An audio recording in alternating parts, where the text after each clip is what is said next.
네, 안녕하세요. 언리얼 엔진의 차세대 머티리얼 시스템인 서브스트레이트에 대해서 발표를 하게 된 에픽게임스 코리아의 김대혁입니다. 반갑습니다.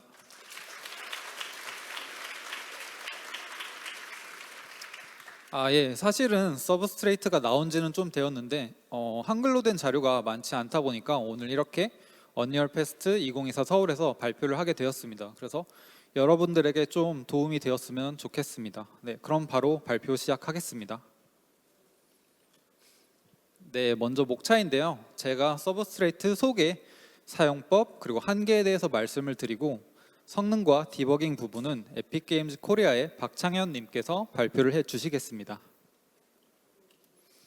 네, 먼저 서브스트레이트 소개인데요. 서브스트레이트 도입 이유부터 먼저 말씀드리고 싶습니다. 서브스트레이트의 도입 이유는 크게 세 가지가 있는데 첫 번째로 기존 머티리얼 시스템의 한계, 그리고 더 확장된 표현을 위해서, 마지막으로는 다른 툴들과의 호환성을 위해서입니다. 그래서 기존 머티리얼 시스템의 한계부터 한번 살펴보도록 하겠습니다. 네, 기존 머티리얼 시스템의 한계는 메탈릭의 한계가 있는데요. 기존 머티리얼 시스템은 메탈릭을 기반으로 한 물리 기반 렌더링인데요. 메탈릭은 물론 편리한 개념이지만 모든 물질을 메탈릭과 논 메탈릭으로 구별할 수 없다는 한계를 가지고 있습니다. 네, 메탈릭의 한계에 대해서 조금 더 자세하게 알아볼 건데요. 언리얼 엔진에서 스페큘러는 바로 비금속의 반사율입니다. 그래서 오른쪽에 저희 공식 문서 설명을 보시면 기본 스페큘러 값 0.5는 약 4%의 스페큘러 리플렉션을 나타낸다고 되어 있습니다. 이 말은 메탈릭이 0일 때 스페큘러 값이 1이어도 반사율은 8%라는 뜻인데요. 또한 반사율은 F0이기 때문에 F0 값이 0에서 0.08로 재현되어 있다고 생각을 하실 수가 있습니다. 그리고 F0는 IOR 값을 통해서 구할 수가 있는데요. 오른쪽에 수식을 보시면 F0를 구하는 수식인데 여기 n에다가 IOR 값을 넣어서 F0를 구할 수가 있습니다. 그래서 생각을 해보면 F0 값이 0.08까지로 제한이 되어 있으면 오른쪽에 있는 수식을 이용해서 IOR 값을 역산을 했을 때 IOR 값도 1.78로 제한이 되어 있다는 것을 저희가 알 수가 있었습니다. 물론 대다수의 재질은 IOR 값이 1.78로 표현하는 것이 가능하지만 IOR이 1.78을 넘어가는 케이스들이 여기 오른쪽 표에서 보시다시피 분명히 존재를 하고 있습니다. 네, 기존 머티리얼 시스템의 또 다른 한계는 픽셀당 하나의 쉐이딩 모델만 표현 가능하다는 것인데요. 그렇기 때문에 메탈릭이 0에서 1로 변화할 때 그 사이 값들을 제대로 표현하지 못해서 다음과 같은 아티팩트가 발생하는 것을 확인할 수가 있었습니다. 두 번째로 더 확장된 표현을 위해서 서브스트레이트가 도입되었습니다. 다음과 같은 복잡한 재질들을 여러분들이 제작 부탁받았다고 가정을 해보겠습니다. 먼저 코팅된 탄소 섬유를 표현해 주는데 탄소 섬유와 코팅된 외장의 스페큘러가 모두 보이게 해주세요. 그리고 데칼을 쓰지 않고 욕실 바닥 위에 피가 묻은 걸 표현해 주시는데 피를 통해서 원래 욕실 바닥이 살짝 보이게 해주세요. 마지막으로 얼음 속의 돌을 표현해 주시는데 얼음 속 돌 깊이에 맞춰서 색상이 어두워지고 깊이가 깊을수록 불투명하게 보이게 해주세요. 왠지 기존의 쉐이딩 모델을 통해서는 매우 어려울 것 같은 느낌이 드는데요. 하지만 서브스트레이트는 가능합니다. 왼쪽 그림을 보시면은 코팅된 탄소 섬유의 스페큘러와 코팅된 외장의 재질이 같이 보이는 것을 확인하실 수가 있고 욕실 바닥 위에 뿌려진 피를 통해서 원래 욕실 바닥이 살짝 보이는 것을 확인하실 수가 있습니다. 그리고 마지막으로 얼음 쉐이더에서 깊이가 깊은 곳이 색상이 어두워지고 조금 더 뿌옇게 보이는 것을 확인하실 수가 있습니다. 앞에서 말씀드렸다시피 기존 쉐이딩 모델을 통해서였다면 고도로 커스텀된 새로운 쉐이딩 모델이 필요했을 것이고 또한 이러한 요구를 받을 때마다 새로운 쉐이딩 모델이 무분별하게 추가가 됐을 것입니다. 그리고 이런 상황이 지속되면 퍼포먼스와 유지 보수에 문제가 발생했을 것입니다. 네, 마지막으로 다른 툴들과의 호환성을 위해서인데요. 요즘 정말 많은 표준 머티리얼들이 있습니다. 그래서 오토데스크의 스탠다드 서페이스, 어도비의 스탠다드 머티리얼, 엔비디아의 MDL, 매티리얼 X 등등이 있는데요. 이런 표준 머티리얼들은 레이어링 개념을 가지고 있어서 분명 좋지만 그대로 쓰기에는 무겁고 구조가 정해져 있어서 제한이 많았습니다. 그래서 표준 머티리얼들을 호환하고 우리의 입맛에 맞게 재질을 구성할 수 있게 서브스트레이트가 도입되었습니다. 네, 그래서 결국 서브스트레이트가 무엇인지 말씀을 드리자면 창의성에 제한 없이 작업 효율을 높일 수 있는 멀티 BSDF 프레임워크입니다. 네, 먼저 서브스트레이트의 세 가지 주요 개념을 설명해 드리겠습니다. 서브스트레이트는 슬랩과 연산자 그리고 트리로 이루어져 있는데요. 먼저 슬랩부터 살펴보도록 하겠습니다.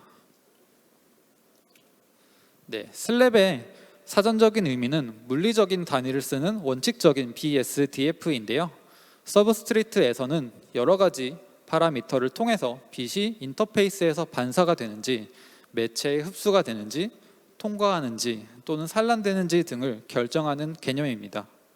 그래서 슬랩은 인터페이스와 매체로 이루어져 있는데요.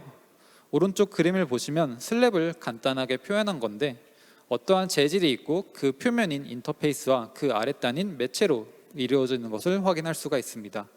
그리고 노란색 화살표인 빛이 있는데 어떤 빛들은 표면에서 그러니까 인터페이스에서 반사되기도 하고 매체 안으로 들어와서 그대로 통과하거나 흡수가 되거나 아니면 매체 안에 있는 입자와 상호작용을 일으키는 것을 저희가 확인할 수가 있습니다.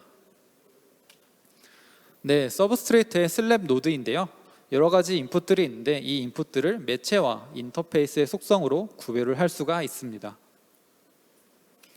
네, 그럼 인터페이스의 속성인 F0와 F90부터 한번 알아볼 건데요. F0는 표면의 빛이 수직으로 입사할 때 반사되는 빛의 비율이고 F90은 표면의 빛이 수평으로 입사할 때 반사되는 빛의 비율입니다. 그래서 아래에 빨간 공 그림을 보시면 조금 더 이해가 쉬울 수 있는데요. 보통 금속은 F0가 1에 가깝고 비금속은 F0가 0.08 이하로 낮습니다. 그래서 이렇게 값이 많이 차이가 나기 때문에 이 값을 기준으로 저희는 그동안 이것이 메탈릭이냐 아니냐로 나누었던 것입니다.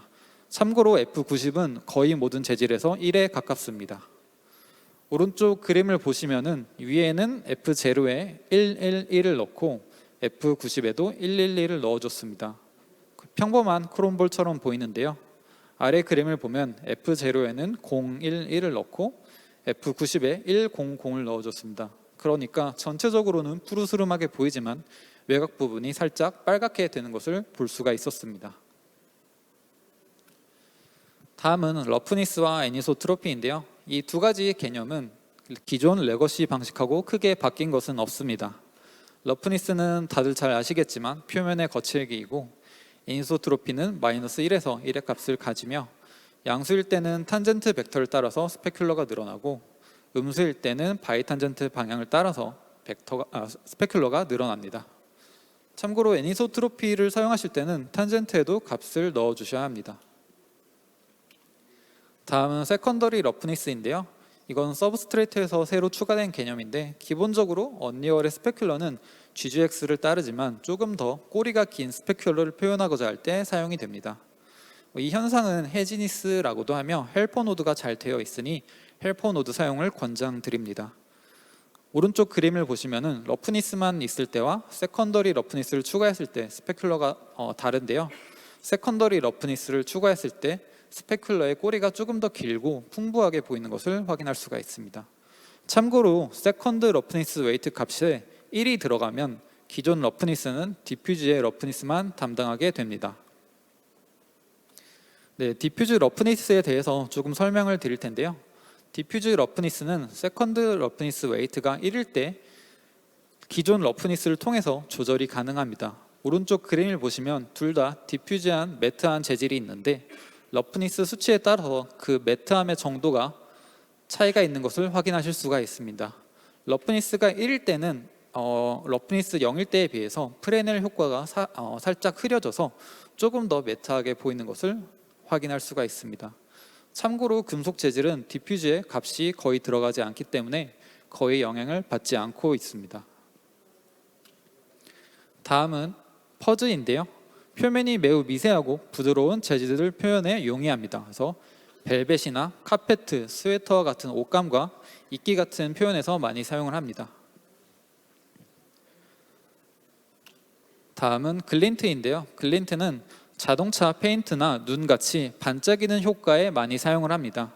거리에 따라서 자연스럽게 페이드 되기 때문에 오른쪽 스노우를 보시면은 가까이서는 입자가 하나하나 반짝이는 것이 보이지만 멀리서 봤을 때는 자연스럽게 페이드 되었기 때문에 그러한 현상이 자연스럽게 사라진 것을 확인할 수가 있습니다. 다음은 매체의 속성인 디퓨즈 알베도인데요. 사실 얼핏 생각하면 디퓨즈 알베도는 디퓨즈라는 단어 때문에 표면, 그러니까 인터페이스만의 속성이 아닌가라는 생각하실 수 있는데요. 사실 매체와도 관련이 있습니다. 왜냐하면 알베도가 다중산란 이후에 전체적인 매질의 반사율이기 때문입니다. 다음은 매체의 속성에서 가장 중요하다고도 할 수 있는 MFP, 민 프리패스인데요. 민 프리패스의 사전적인 의미는 광자가 매체의 입자에 도달하기 전까지의 자유 이동 거리를 뜻합니다. 오른쪽 그림을 보시면 매체 안에 노란색 화살표인 빛이 들어와서 매체 안에 있는 입자와 부딪혀서 반사를 하고 있는데요. 이 반사를 하기 전까지의 거리를 저희는 민 프리패스라고 부르고 있습니다. 참고로 서브스트레이트에서는 센티미터 단위를 사용하고 있습니다. 오른쪽 위에 픽사 렌더맨에서 사용하는 민 프리패스 테이블인데요. 여기서는 밀리미터 단위를 사용했지만 이렇게 실제로 측정된 값을 사용하면 조금 더 정확한 효과를 낼 수가 있습니다. 네, 민 프리패스를 이용해서 피부를 표현한 것인데요. 왼쪽을 보시면은 피부의 서브서피스 스캐터링이 잘 나타난 것을 확인할 수가 있습니다. 민 프리패스는 색상이 아니고 사실 빛의 이동에 대한 측정이기 때문에 민 프리패스의 색상을 바로 넣는 것은 직관적이지 않아 추천드리지 않습니다. 대신 저희가 헬퍼 노드를 제공하고 있으니까 이 헬퍼 노드를 사용하시는 것을 추천드리겠습니다. 네, 민 프리패스를 사용하시면 슬랩 설정에서 서브서피스 디퓨전 체크가 되어 있으면 라이트 디퓨전을 실행하고요. 체크가 되어 있지 않으면 랩 어프록시메이션을 실행합니다. 체크가 되어 있지 않은 상태가 기존의 레거시와 동일한 쉐이딩이고요. 개인적으로는 식물 정도의 얇은 표면은 체크 해지를 추천드립니다. 오른쪽 그림을 보시면은 서브서피스를 디퓨전을 사용한 것과 사용하지 않은 것에 비교가 있는데요. 거의 비슷하게 보이지만 귀나 목 쪽의 효과가 서브서피스 디퓨전을 활성화한 것이 조금 더 자연스럽게 보이는 것을 확인할 수가 있습니다. 네, 민 프리패스는 투명한 재질의 표현에도 사용이 되는데요. 대신 블렌드 모드와 라이팅 모드를 다음과 같이 수정해 주셔야 합니다. 그리고 색상에 있는 유리를 표현하고 싶으시면 아래쪽에 트랜스루선트 컬러드 트랜스미턴스로 블렌드 모드를 바꾸어 주셔야 합니다. 오른쪽 그림을 보시면은 민 프리패스 수치가 서로 다를 때 어떻게 보이는지 비교한 스크린샷이 있는데요. 민 프리패스에 아주 얕은 수치를 주면 빛이 그만큼 투과를 덜 하기 때문에 불투명한 유리가 나오는 것을 확인할 수가 있고, 민 프리패스에 비교적 높은 값을 넣었을 때는 빛이 투과를 잘 해서 투명하게 보이는 것을 확인할 수가 있습니다. 그리고 이렇게 민 프리패스로 만든 투명한 재질의 러프니스는 뒤에 보이는 물체를 흐리게 만들 수가 있는데요. 또한 러프니스가 있는 투명한 재질은 거리가 멀어질수록 뒤에 보이는 물체를 흐리게 만들 수가 있습니다. 그래서 오른쪽 그림을 보시면은 제가 체커 맵을 이용해서 일부에만 러프니스를 준 이미지가 있고, 그 아래는 러프니스가 있는 유리를 동상에서 멀어지게 해서 그 뒤에 있는 동상이 조금 더 뿌얘지게 만드는 것을 확인할 수가 있었습니다. 다음은 연산자인데요. 연산자는 여러 슬랩을 어떻게 조합할지 결정한다고 생각하시면 될 것 같습니다. 그래서 주로 버티컬 레이어, 호리존탈 블렌드, 커버리지 웨이트 이렇게 3개의 연산자를 사용을 합니다. 먼저 버티컬 레이어인데요. 말 그대로 수직으로 슬랩을 쌓는다라고 생각하시면 될 것 같습니다. 2개 이상의 BSDF를 동시에 보여주고 싶을 때 많이 사용을 하고요. 코팅된 탄소섬유나 자동차 표면 등에 사용이 많이 됩니다. 참고로 이 노드에서 탑 티크니스의 단위는 센티미터입니다. 그래서 오른쪽 그림을 보시면은 코팅된 탄소섬유가 잘 나타나고 있는데요. 그 아래쪽에 컬러 블럭을 보시면은 제가 이 재질의 단면도를 간단하게 표현한 것인데, 아래쪽에 좀 두껍게 표현된 회색이 탄소섬유이고 그 위에 하얗게 얇게 표현된 것이 코팅된 재질이라고 생각하시면 될 것 같습니다. 다음은 호리존탈 블렌드인데요. 수평으로 슬랩을 배치합니다. 쉽게 생각하셔서 슬랩들을 리니어 인터폴레이션 한다고 생각하시면 될 것 같습니다. 한 표면에 하나의 BSDF만 나올 때 많이 사용을 하고요. 여기서 보시다시피 벗겨진 페인트에도 사용을 할 수가 있습니다. 오른쪽에 컬러 블록은 마찬가지로 제가 이 재질의 단면을 표현한 것인데, 한 번에 하나의 BSDF만 나오기 때문에 다음과 같이 표현을 하였습니다. 다음은 커버리지 웨이트인데요. 쉽게 생각하셔서 마스킹이라고 생각하시면 될 것 같습니다. 그래서 마스킹을 통해서 일부만 보여주고 싶을 때 많이 사용을 하고요. 주로 슬랩을 구성한 후에 곱해 줍니다. 그래서 핏자국이나 먼지 같은 곳에 많이 사용이 됩니다. 그래서 아까 제가 만든 코팅된 탄소 섬유 위에 먼지 레이어를 올려준 건데요.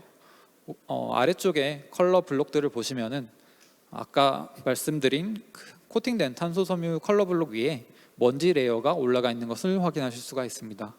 근데 먼지가 있는 곳도 있고 없는 곳도 있기 때문에 컬러 블록을 이렇게 묘사하였습니다. 네, 다음은 트리인데요. 트리는 최종적으로 슬랩이 어떻게 구성되어 있는지를 뜻하고 연선할 때 참조가 됩니다. 조금 더 자세한 내용은 뒷부분에서 다루도록 하겠습니다. 네, 그럼 이제 서브스트레이트 사용법에 대해서 알아보도록 하겠습니다. 먼저 서브스트레이트를 활성화하셔야 되는데요. 프로젝트 세팅에서 엔진, 렌더링에서 서브스트레이트 항목을 모두 활성화하시면 됩니다. 기존의 재질들은 서브스트레이트 항목들을 체크하고 엔진을 재부팅하면 자동으로 변환이 되어서 보존이 됩니다.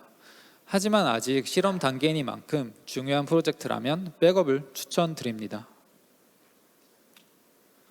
아티스트 입장에서 보는 서브스트레이트의 특징은 다음과 같습니다. 먼저 메탈릭이 없습니다.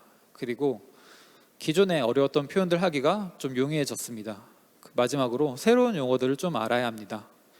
여기서 새로운 용어들은 저희가 앞에서 살펴봤으니까 메탈릭이 없는 것과 기존에 어려웠던 표현들 위주로 서브스트레이트의 사용법에 대해서 알아보도록 하겠습니다.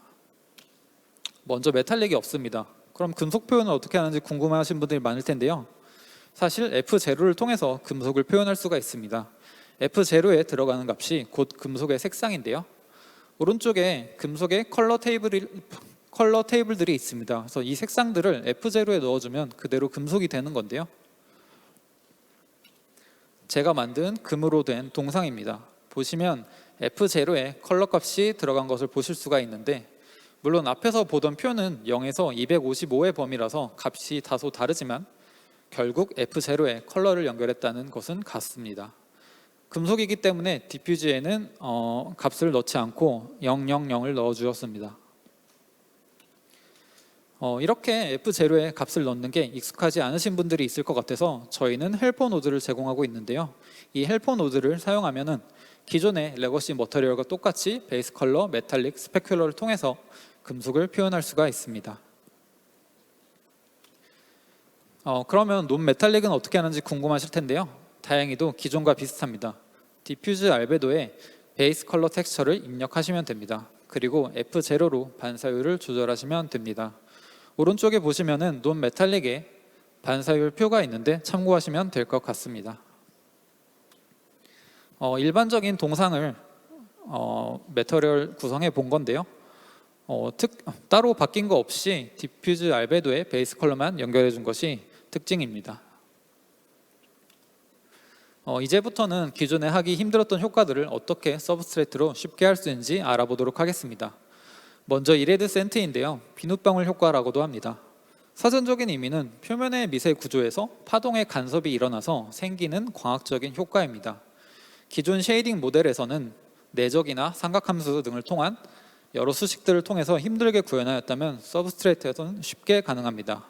아래쪽에 있는 서브스트레이트 씬 필름이라는 노드를 통해서 가능한데요. 참고로 여기서 티크니스는 1일 때 10 마이크로미터, 0.01 미리 정도 되는 매우 미세한 단위입니다. 네, 제가 만들어 본 비눗방울 효과인데요. 보시다시피 서브스트레이트 씬 필름 노드에 노이즈 텍스처를 티크니스에 연결해서 스페큘러 컬러와 엣지 스페큘러 컬러를 각각 F0와 F90에 넣어줬습니다. 그리고 투명한 효과이니까 민프리 패스엔 비교적 큰 값을 넣어줬고요. 디퓨저는 필요하지 않은 것 같아서 0을 넣어줬습니다. 그리고 블렌드 모드와 라이팅 모드를 다음과 같이 수정해 주었습니다. 다음은 눈덩이인데요. 눈은 서브서피스 스캐터링과 반짝이는 글린트 효과가 있어야 돼서 다소 까다로운데 서브스트레이트에서는 SSS 민프리 패스와 글린트를 조합해서 어렵지 않게 가능합니다. 눈 재질의 노드인데요. 보시면 SS 민프리 패스에 헬퍼 노드를 통해서 값을 넣어주고 글린트의 덴시티와 UV를 설정한 것 말고는 딱히 제가 한 것은 없습니다. 다음은 벨벳인데요. 벨벳과 같은 옷감은 스페큘러 그래프가 일반적인 물질과 다르게 뒤집혀져 있는데요. 아래쪽에 그래프를 보시면은 초록색이 일반적인 물질의 스페큘러고 빨간색이 옷감 같은 물질의 스페큘러인데요. 그렇기 때문에 새로운 쉐이딩 모델이 꼭 필요합니다. 하지만 서브스트레이트에서는 퍼즈 속성을 이용해서 그리 어렵지 않게 할 수가 있습니다. 벨벳 재질의 노드인데요. 보시면 퍼즈 쪽에 인풋을 넣어준 것 말고는 특별하게 뭘 표현하지도 않았는데 자연스럽게 벨벳 재질이 나오는 것을 확인할 수가 있습니다. 네, 다음은 피부인데요. 피부 또한 특별하게 어떤 걸 하진 않았고 SS 민프리 패스에 헬퍼 노드를 통해서 값을 넣어준 게 전부입니다. 네, 다음은 카페인트인데요. 카페인트는 글린트를 통해서 쉽게 반짝이는 효과를 내었고 그 위에 투명한 코팅을 버티컬 레이어를 통해서 올려두었습니다. 네, 다음은 얼음 속의 돌 표현인데요.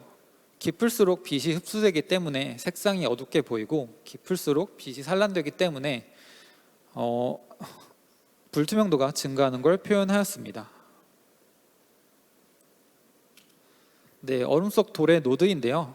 돌 재질은 패럴럭스 오클루전 매핑으로 입체감을 주었고 얼음 부분은 민프리 패스에 값을 연결해서 컬러가 있는 투명한 얼음 느낌을 내었습니다. 이 두 개의 레이어를 버티컬 레이어로 조합하였는데 두께가 있어서 두께를 표현하기 위해서 돌의 뎁스 맵을 패럴럭스 오클루전 매핑하였고 그 값을 뒤집어서 얼음의 두께로 설정하고 탑 티크니스에 연결해 주었습니다. 네, 이렇게 표현에 한계가 없어 보이는 서브스트레이트여도 아직은 한계점들이 존재하고 있는데요. 한번 살펴보도록 하겠습니다. 먼저 픽셀당 바이트 수 제한이 있습니다. 픽셀에서 너무 많은 메모리를 사용하면 자동으로 파라미터 블렌딩을 통해서 재질 간소화를 실행하는데요. 파라미터 블렌딩은 뒤에서 조금 더 자세하게 다루도록 하겠습니다. 오른쪽에 그림을 보시면은 슬랩 노드가 있고 그 아래에 Substrate Material was out of budget and has been simplified라고 버짓을 초과해서 최적화하였다고 메시지가 나와 있는데요. 디폴트 엔진 INI에서 바이트 수를 몇으로 할지 설정을 할 수가 있습니다. 그리고 고유한 노말 개수 제한이 있는데요. 고유한 노말이 5개 이상, 즉 4개를 초과하면 컴파일 에러가 발생합니다. 오른쪽 그림을 보시면은 슬랩이 5개가 있는데 지금은 슬랩이 5개라서 컴파일 에러가 난 것이 아니고 슬랩에 연결된 노말 맵 텍스처들이 각기 다 다른 고유의 노말 텍스처이기 때문에 4개를 초과해서 5개가 되어서 컴파일 에러가 발생했습니다. 만약 노멀 맵 텍스처를 슬랩끼리 공유해서 4개 이하로 맞춘다면 컴파일 에러는 사라질 것입니다. 아래쪽에 에러 메시지를 보시면은 마지막에 리미트가 4개인데 5개를 사용하고 있다고 알려주고 있습니다. 또한 슬랩 개수 제한도 있는데요. 슬랩이 8개를 넘어가면 컴파일 에러가 발생합니다. 오른쪽에 그림을 보시면 슬랩을 9개 연결해놨는데 8개를 넘어갔기 때문에 컴파일 에러가 발생하고 있고, 아래쪽에 에러 메시지에서도 8개가 최대인데 9개를 사용했다고 알려주고 있습니다. 이어서 서브스트레이트의 성능과 디버깅에 대해서는 에픽게임즈 코리아의 박창현 님께서 마저 발표해 주도록 하겠습니다. 안녕하세요. 네, 감사합니다. 네, 저는 이어서 프로그래머 관점에서 서브스트레이트에 대해서 말씀드리도록 하겠습니다.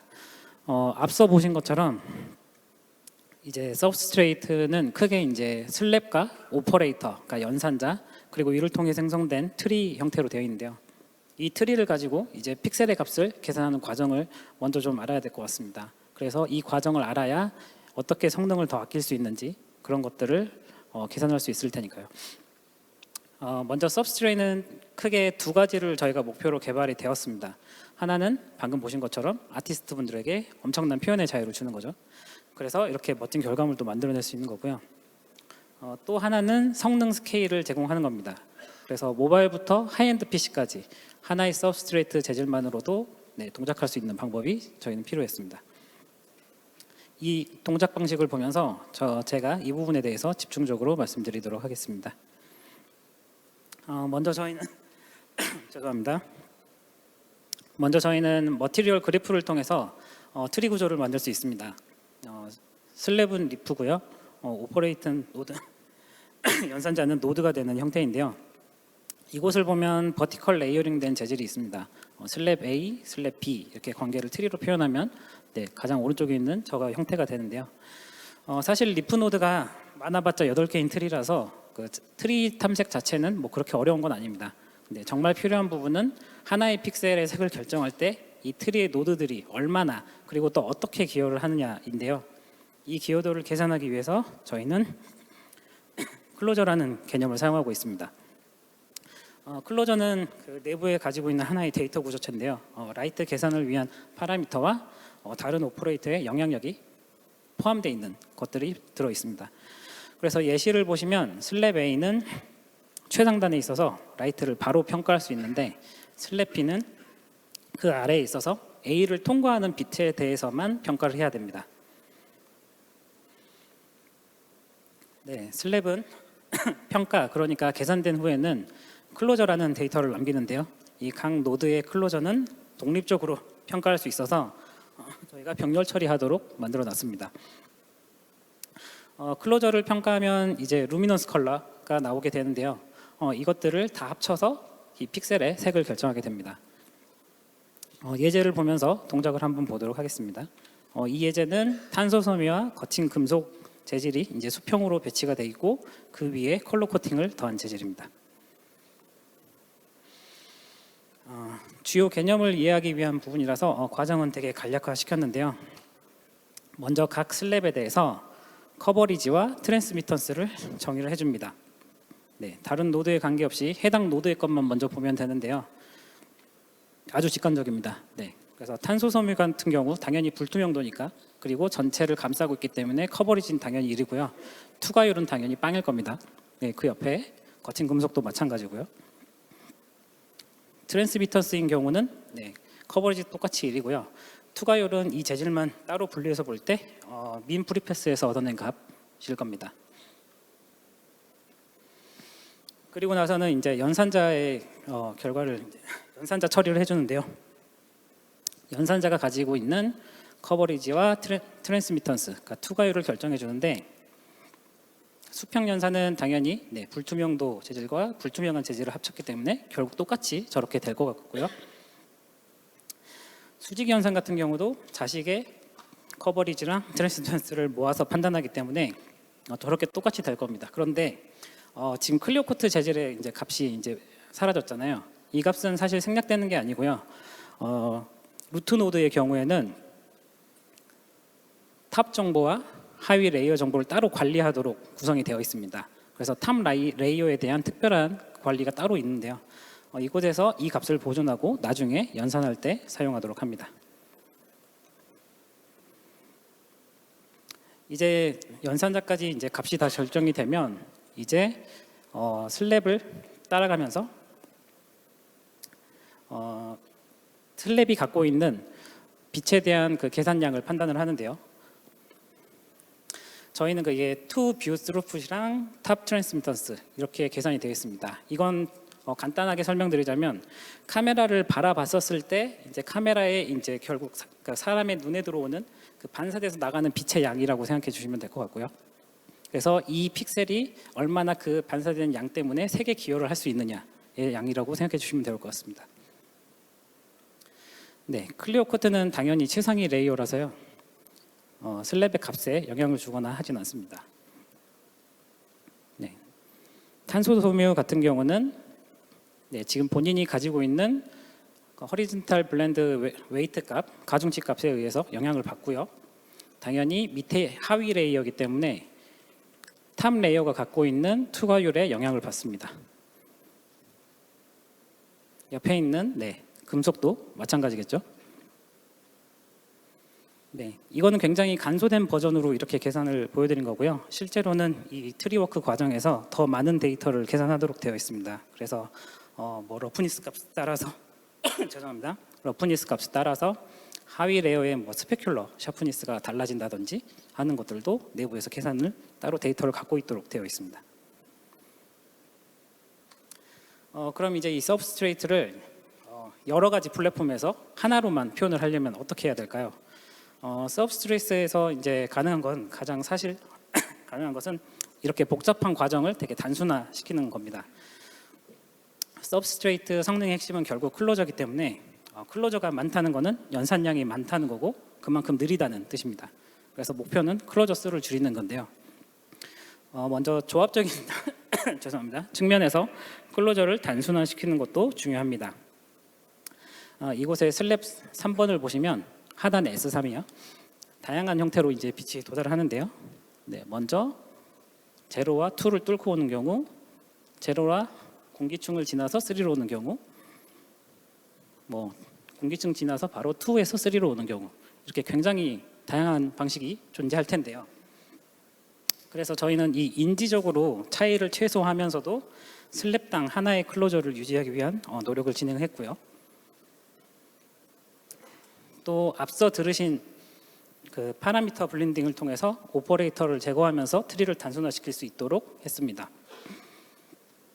사실 이 부분은 연산자의 역할을 보면 직관적으로 이해가 되는 부분인데요. 만약에 각 슬랩이 가지고 있는 파라미터 정보가 이렇게 있다고 했을 때 허리즌탈 블렌드의 경우 각 노드의 파라미터 값들을 믹스 값으로 보관해서 하나로 만들어 버릴 수 있습니다. 지금 보여드린 예제는 좀 극단적인 예제라서 눈에 차이가 너무 많이 띄실 텐데요.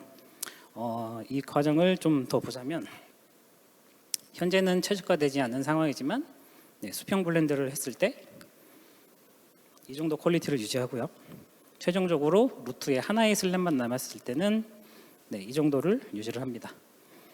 그래서 이렇게 성능 버짓에 따라서 임의의 수준으로 트리를 단순화시킬 수 있게 됩니다.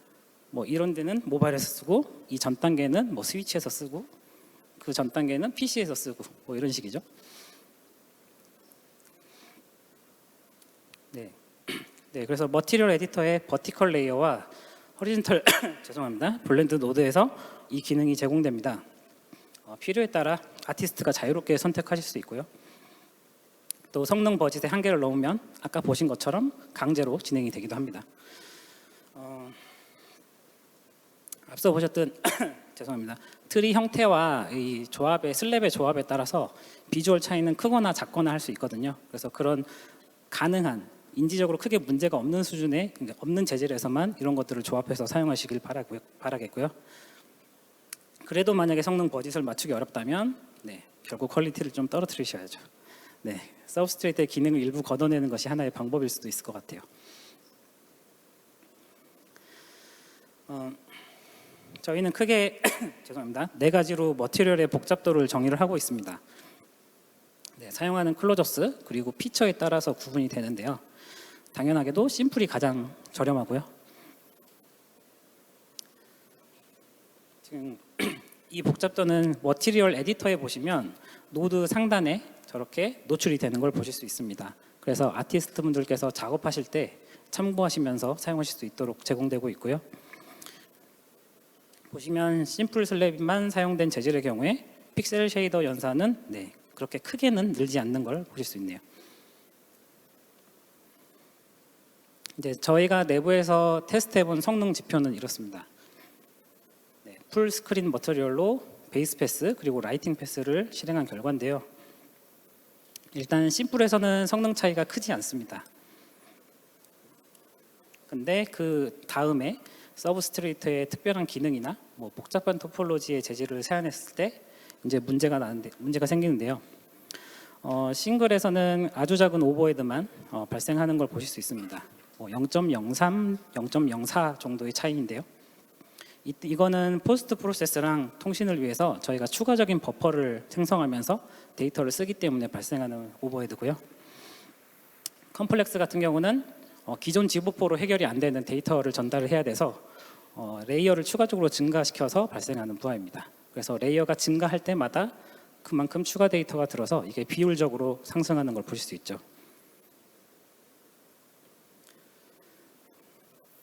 앞에서 말한 추가 버퍼 메모리 사용량 부분입니다. 저희 테스트에서는 레거시 방식 대비 약 26메가 정도 GPU 메모리를 차지하는 걸 보실 수 있습니다.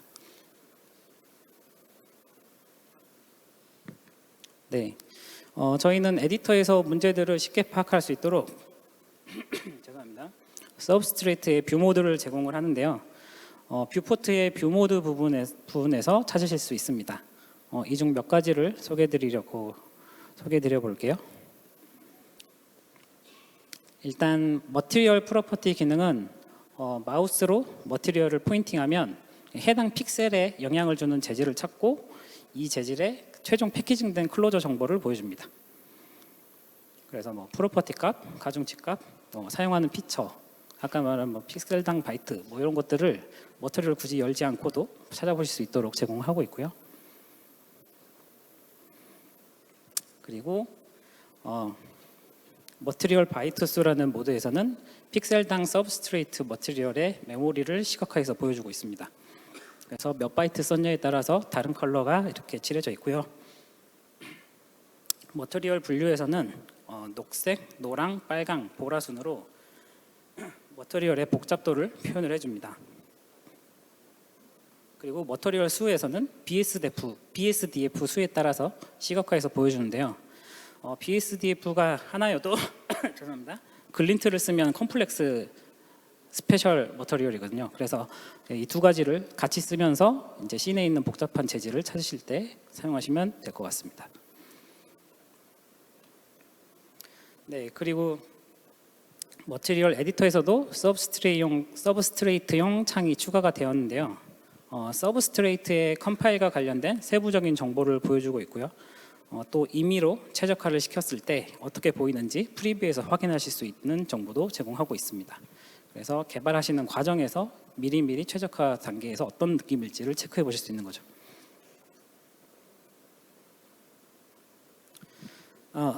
저희가 준비한 건 여기까지고요. 잠시만요. 저희 지금 Q&A도 진행할 예정이거든요. 그래서 일단 자리에 앉아서 좀 대기해 주시면 좋을 것 같고요. 그리고 서브스트레이트 관련해서 말씀드리자면 현재는 지금 실험 기능이고 조만간 베타가 될 것 같습니다. 그래서 사실은 아직 그 지원하는 재질도 약간 좀 부족하고 더 최적화가 가능한 부분도 있다고 저희는 생각하는데요. 앞으로도 계속 그 서브스트레이트의 발전에 관심을 갖고 지켜봐 주시면 감사하겠습니다. 긴 시간 듣느라 수고하셨습니다.